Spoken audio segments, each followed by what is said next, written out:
Hi everybody, Dr. Mark here. And this video was actually inspired by a guy I saw at my apartment gym this morning. So if you are the guy who I saw this morning and you happen to see this video, I apologize, but you will thank me for this. So what I saw with him was a very kind of stooped, rolled in posture, very kind of broed out walk, you know, because he wants to be strong. And in wanting to be strong and following societal norms, he's like, dude, I gotta have pecs, brah. So, with that, he sat down at the bench, he got his dumbbells, and he started doing this. What's wrong with this? And then he did this. What's wrong with this? In his effort to see himself in the mirror, he's straining the heck out of his neck. He's promoting this forward head posture. He's rolling everything forward. And in an effort to get a bigger chest, he was shrinking it. Silly, right? So what I'm going to do is I'm going to show some exercises here that are from the Revolution in Motion archive. We teach them in our level 1 course, and they're really good for getting rid of this thoracic kyphosis and getting some more extension through here. They're going to open up the shoulders, so instead of rolling them in, they're going to help them roll out and give you some more overhead reach here. And what you'll find is that doing these will make your chest look bigger if you're a dude looking for that. Your shoulders are going to open up, you're going to breathe a little bit better, and you're going to feel a little bit taller, which is really, really fun if you're 5'7" like me. So, what we got here is get a ball, get an exercise ball. And the first one we're going to do is going to really wake you up as to whether or not your shoulders are stiff or mobile. And what I mean by that is we usually exist out here. So like pretend this is a table. I'm eating my food because I eat like this. I'm typing on the computer, or I'm clicking with a mouse, or I'm driving, or I'm texting, right? Everything's right here. And if you see, that's not even 90 degrees. It's usually below 90 degrees of the shoulder flexion here. What we're going to do is we're going to ask you to roll out into a position that, if I keep my hands here, is up here, right? That's not a normal, comfortable position for most people. That's a big stretch. And when I was first doing these exercises, almost 5 years now, but 4 years, 4 years ago, it literally felt like I was ripping my shoulder open. So what I will say as a caveat, if you have shoulder problems, or something goes beyond discomfort and into straight up pain, stop. Talk with a doctor, physical therapist. If you're local, come see me. We don't want you hurting yourself with these exercises. I want you feeling better with these exercises. All right, so let's get into it. I've been talking enough. So you're gonna get on your knees, yoga mat or a kind of a gym mat if you desire.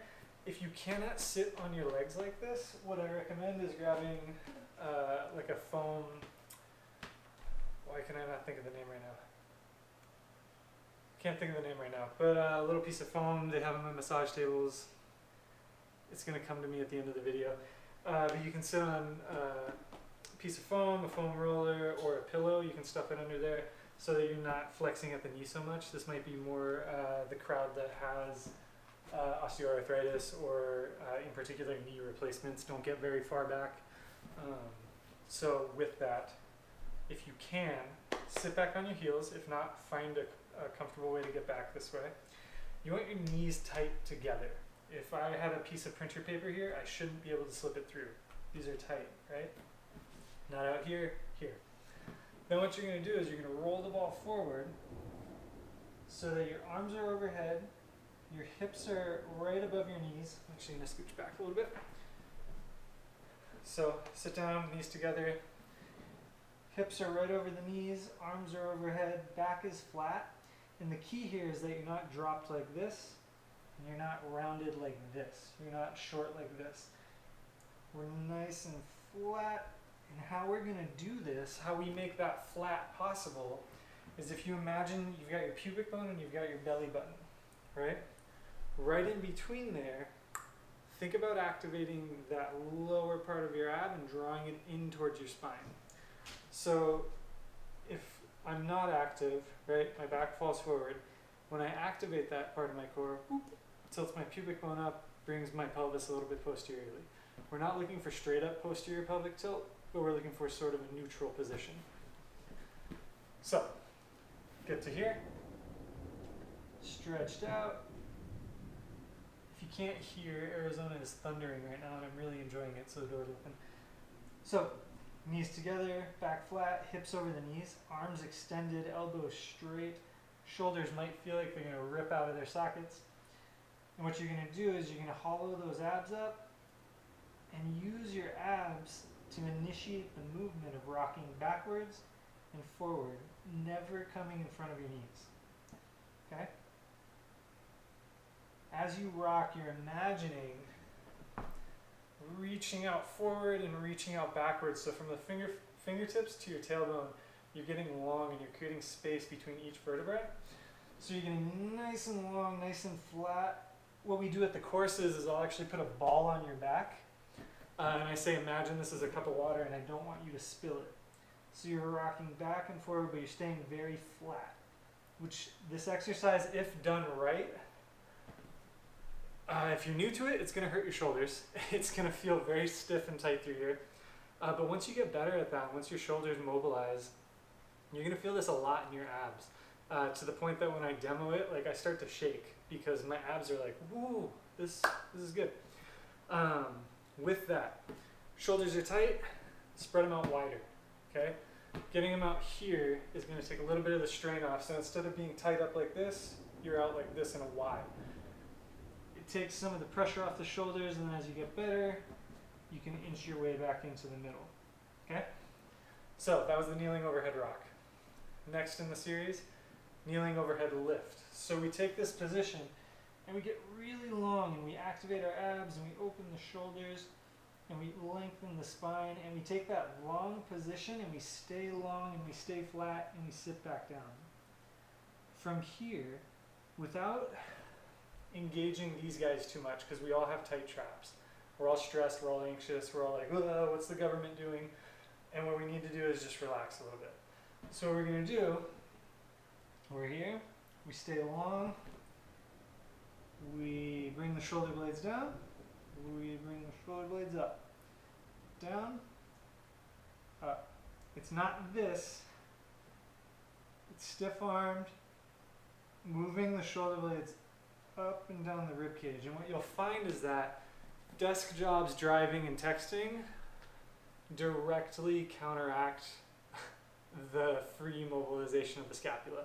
So this is going to be really hard for a lot of people when they first start out.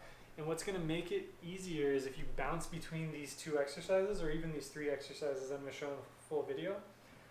But in particular, these two exercises, we go from the kneeling overhead lift, where we're lifting the shoulder blades using our lower traps, serratus anterior, and pulling back down, lower traps. Up, down, up. And then what we do is we stay long, we're still hollowed, we're still long through the spine. We reach up and we show our armpit to the ceiling. And you'll see I'm actually really stiff through here because guess what? I'm like you and I spend a lot of time at a computer. I spend a lot of time in the car. But this rotation here in this extended position is going to help open up and mobilize this whole shoulder wad, this whole shoulder girdle, and kind of bring some thoracic rotation into the picture.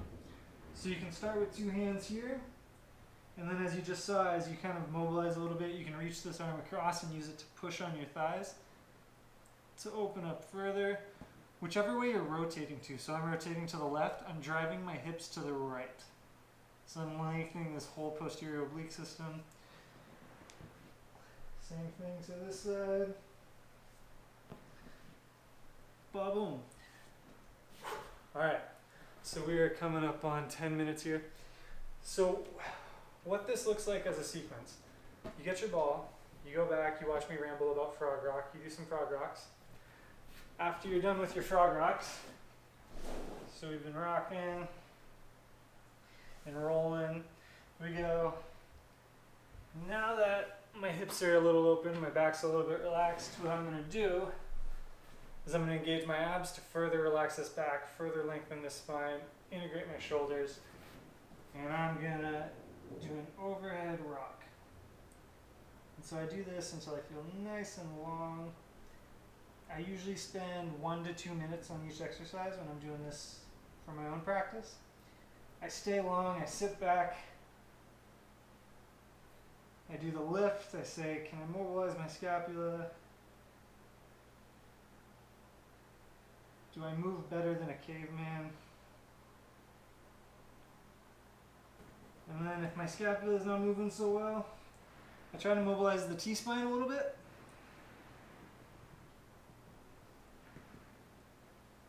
And then I maybe come back to this and I go, how's that moving? And usually what you'll find is it's moving a little better. And then you roll, roll. And heck, if you're still feeling good, you go to my other video, you do an inchworm, and then you look forward to my video coming up on the horizontal wall squat. So let's recap this whole thing. I saw a guy at the gym. I didn't like his posture. I wasn't a huge fan of him throwing his head forward. So what I wanted to do for him was to show him how to extend his spine, how to actually make his chest bigger through mobilizing his chest versus restricting his chest. And one of the ways that we can do that is this kneeling overhead series with the kneeling overhead rock, the kneeling overhead lift, and the kneeling overhead twist. It's a really great way to mobilize the thoracic spine, to engage the abs and connect that with the shoulder function, and to create some thoracic mobility here. So, I hope you enjoyed that. I hope you stuck with me. Thank you for watching.